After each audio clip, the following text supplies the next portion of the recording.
مولاي صل وسلم دائما ابدا على حبیبک خیر الخلق کلہم۔ خدایا بحق بنی فاطمہ کہ بر قول ایمان کنی خاتمہ، اگر دعوتم رد کنی بر قبول، منو دست و دامان آل رسول صلی اللہ علیہ وسلم۔ اللہ تبارک و تعالی جل جلالہ وعم نوالہ واتم برہانہ وعظم شانہ وجل ذکرہ وعز اسمہ کی حمد و ثنا، اور حضور سرور کائنات، مفخر موجودات، زینت بزم کائنات، دستگیر جہاں، غم گسار زمان، سید سروران، حامی بے کساں، قائد المرسلین، خاتم النبیین والمعصومین، احمد مجتبی جناب محمد مصطفیٰ صلی اللہ علیہ وآلہ واصحابہ وبارک وسلم کے دربار گوہربار میں ہدیہ درود و سلام عرض کرنے کے بعد السلام علیکم ورحمۃ اللہ وبرکاتہ۔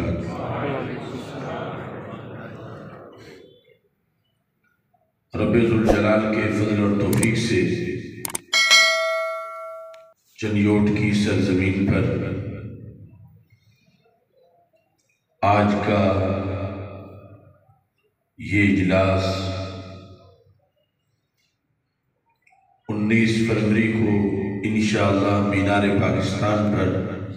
منعقد ہونے والی آل پاکستان سنی کانفرنس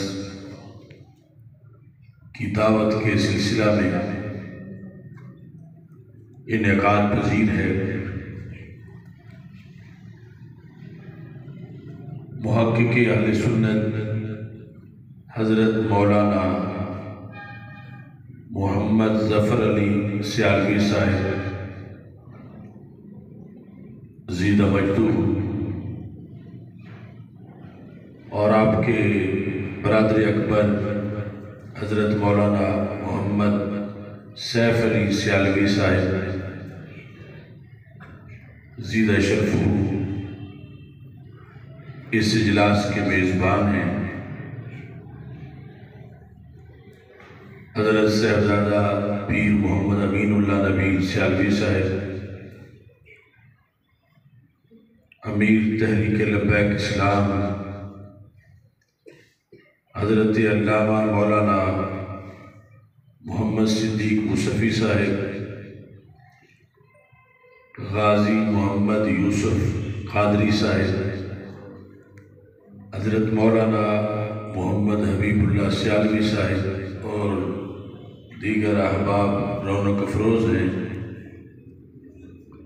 میری دعا ہے خالق کائنات جل جلالہ ہماری یہ حاضری اپنے دربار میں قبول فرمائے، اور خالق کائنات جل جلالہ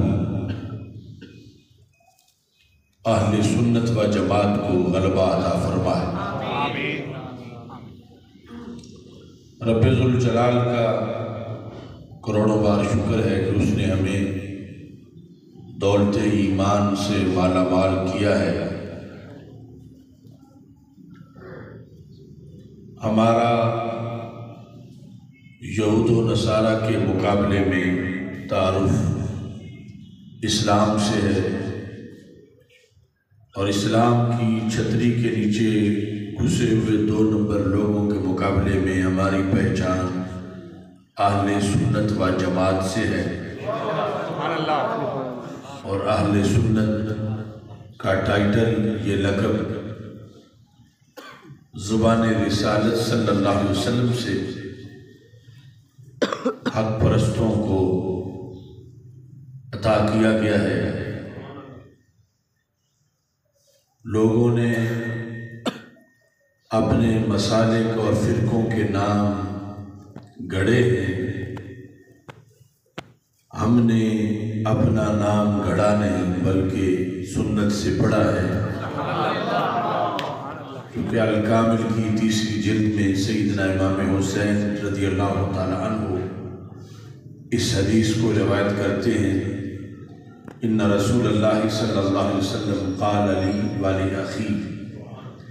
آپ فرماتے ہیں کہ اللہ کے رسول صلی اللہ علیہ وسلم نے مجھے اور میرے بھائی جان امام حسن رضی اللہ تعالیٰ عنہ ہم دونوں کو فرمایا، انتما سیدہ شباب اہل الجنہ وقرۃ عین اہل السنہ، کہ حسن و حسین تم دونوں جنتی جوانوں کے سردار ہو اور تم دونوں اہل سنت کی آنکھوں کی ٹھنڈک ہو۔ اس سے پتہ چلا کہ یہ مقدس لفظ جو ہمارا مسلک کا نام ہے، یہ سب سے پہلے زبان رسالت صلی اللہ علیہ وسلم سے نکلا، اور اس کی گواہ دو بڑی ہستیاں ہیں جن کو حسنین کریمین کہا جاتا ہے، اور اس میں جہاں اہل حق کو یہ نام عطا کیا گیا وہاں اس کی شرائط میں سے ایک بڑی شرط کا بھی تذکرہ کر دیا گیا اسی حدیث کے اندر، جیسے کہ کچھ لوگوں نے اپنا نام اہل سنت والجماعت رجسٹر کرانا چاہا تو حدیث نے ان کو جھٹلایا، کیونکہ حدیث میں یہ بتایا گیا ہے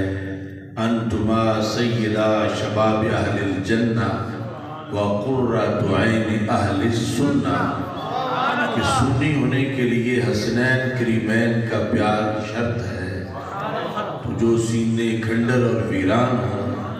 ان کو سنی نہیں کہا جاتا۔ تو یہ اللہ کا فضل ہے کہ صدیوں کے گزر جانے کے باوجود آج بھی یہ مسلک ہمیں میسر ہے اور اس کی برکات ہمارے ساتھ موجود ہیں، ورنہ جتنے حملے اس مسلک پہ ہوئے اگر حقانیت کی قوت نہ ہوتی تو کب سے مٹ چکا ہوتا، لیکن اللہ کے فضل سے یہ قائم ہے، اور لن یزال امر هذه الامة مستقیما حتی تقوم الساعة، اور اسی طرح اللہ کے فضل سے آب و تاب کے ساتھ یہ مسلک قائم رہے گا۔ صرف یہ ہے کہ اس کی نشر و اشاعت میں، اس کے غلبہ میں ہمارا کتنا حصہ ہے، ہمیں اس طرف توجہ کرنا پڑے گا۔ محبت اہل بیت رضی اللہ تعالیٰ عنہ فرائض میں سے ایک فریضہ ہے، ایسے ہی محبت صحابہ رضی اللہ تعالیٰ عنہ بھی فرائض میں سے ایک فریضہ ہے۔ ان محبتوں کے کچھ شرائط ہیں، اور وہ شرائط مسلک اہل سنت میں ہی پورے ہو سکتے ہیں۔ ان کی شرائط میں سے یہ ہے کہ یہ دونوں محبتیں بیک وقت اکٹھی پائی جائیں، یعنی ایک محبت دوسرے کے ساتھ جمع ہو تو پھر سچی ہے، اگر ایک محبت دوسری کے ساتھ جمع نہ ہو، کہ ایک طرف کی محبت ہو اور دوسری طرف کا بغض ہو، تو پھر وہ محبت غیر شرعی ہوتی ہے، شرعی نہیں ہوتی۔ اور پھر یہ شرط ہے کہ صحابہ رضی اللہ تعالیٰ عنہم کو ان کی ذوات کی وجہ سے نہ مانا جائے، بلکہ نسبت سرور کائنات صلی اللہ علیہ وسلم کی وجہ سے مانا جائے۔ اور ایسے ہی اہل بیت اطہار رضی اللہ تعالیٰ عنہ کو بھی ان کی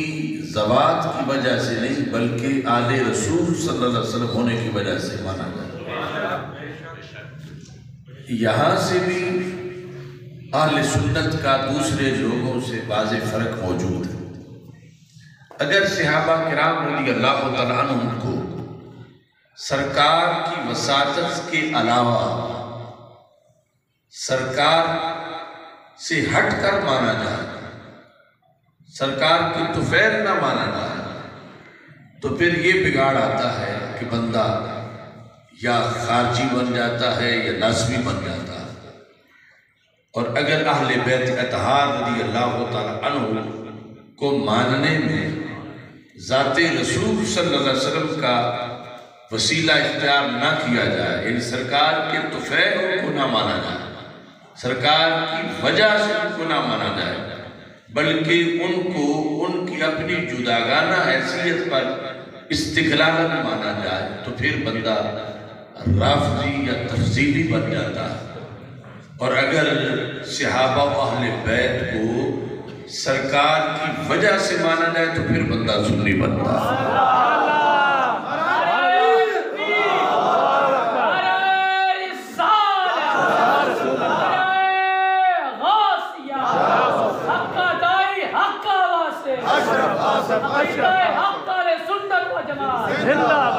اس بنیاد پر محض محبت اہل بیت یا محض محبت صحابہ اس پر مدار نجات نہیں، بلکہ صحابہ کی وہ محبت جو شرعی محبت ہے اور اہل بیت کی وہ محبت جو شرعی محبت ہے، ان پر نجات کا مدار ہے۔ اور اہل بیت رضی اللہ تعالیٰ عنہ کی شرعی محبت وہ ہے جو سرکار کی نسبت سے ہو، اور صحابہ رضی اللہ تعالیٰ عنہ کی شرعی محبت وہ ہے جو سرکار کی نسبت سے ہو، سرکار کی وساطت سے اور سرکار کے صدقے ہو۔ یہ وہ طریقہ ہے جو 14 صدیوں میں اہل سنت و جماعت کا ہے، اور اس بنیاد پر حضرت خواجہ عبید اللہ احرار آپ فرماتے ہیں کہ اگر جمی احوال و مواجید را برما جمع کنند و حقیقت مارا باقید اہل سنت متحلہ نہ سازن جز خرابی ہیچ نمیدان، کہ اگر لوگ ہر کمال میری طرف منسوب کریں کہ اس میں یہ بھی خوبی ہے، یہ بھی کمال ہے، یہ بھی کمال ہے، لیکن میرا سنی ہونا بیان نہ کریں، تو کہتے ہیں میں سمجھوں گا سوائے خرابی کا کچھ نہیں ہوا، کہ مجھے لوگوں نے ولی تو کہا، غوث قطب تو کہا، مگر سنی نہیں کہا۔ اور کہتے ہیں اگر جمی خرابی ہارا برما جمع کنند و حقیقت مارا باقید اہل سنت متحلہ سازد باقی ندار، کہ اگر ہر خرابی کوئی میری طرف منسوب کر دے کہ اس میں یہ بھی خرابی ہے، یہ بھی خرابی ہے، یہ بھی خرابی ہے، حالانکہ کچھ بھی نہیں، لیکن وہ میری طرف ہر نقص منسوب کرے، مگر آخر میں کہہ دیں کہ عبید اللہ احرار سنی پکا ہے، تو کہتے ہیں میں سمجھوں گا کہ میرے تعارف کا حق ادا ہو گیا۔ تو ہمارے لیے آج لازم ہے کہ ہم اپنے سب سے اس قیمتی چیز کی حفاظت کریں، چونکہ نماز روزے کا ثواب تب ملے گا جب عقیدے کا پیپر ہم پاس کر جائیں گے، اور یہ میں ہزارہا دلائل کی روشنی میں کہہ رہا ہوں کہ عقیدے کا پیپر پاس کرنے کے لیے مسلک اہل سنت پہ کاربند رہنا پڑے گا، کیونکہ اور کسی طرح بھی عقیدے کا پیپر پاس نہیں ہو سکتا۔ تو اس میں اپنے مسلک کی، اپنے عقیدے کی حفاظت اور دیگر لوگوں کے عقیدے کی جو اس پر ہیں اور جو نہیں انہیں اس کی دعوت دینا، یہ نبوی مشن ہے جس پر آج اس زمین کے اوپر اور نیلی چھت کے نیچے ہم وارث ہیں اس عقیدے کے، اور اس کا تحفظ ہم پہ لازم ہے۔ تحفظ میں خود عقیدہ ہے کیا یہ جاننا بھی ضروری ہے، اور پھر یہ جاننا بھی ضروری ہے کہ اس عقیدے کا چور کون ہے، کیونکہ جس دولت کو بھی محفوظ کرنا ہو سب سے پہلے یہ دیکھنا پڑتا ہے کہ اس کا دشمن کون ہے اور اس کا چور کون ہے۔ ہر چیز کے جدا جدا چور ہوتے ہیں، اور ہر چیز ہر کسی کو مطلوب نہیں ہوتی۔ مثلا آپ نے اندر سونا رکھا ہوا ہے اور بھینسیں باہر چل رہی ہیں تو انہیں اس سونے سے کوئی غرض نہیں، لیکن اگر کوئی انسان ہے اور اس کی نیت خراب ہے تو اس کو بچانا ضروری ہے۔ تو عقیدے کے جو چور ہیں، اپنے عقیدے کے تحفظ کے لیے ان چوروں کی پہچان ضروری ہے، کہ کہیں ان چوروں پر اعتماد کرتے ہوئے دروازہ کھلا نہ چھوڑ دیا جائے، اس لیے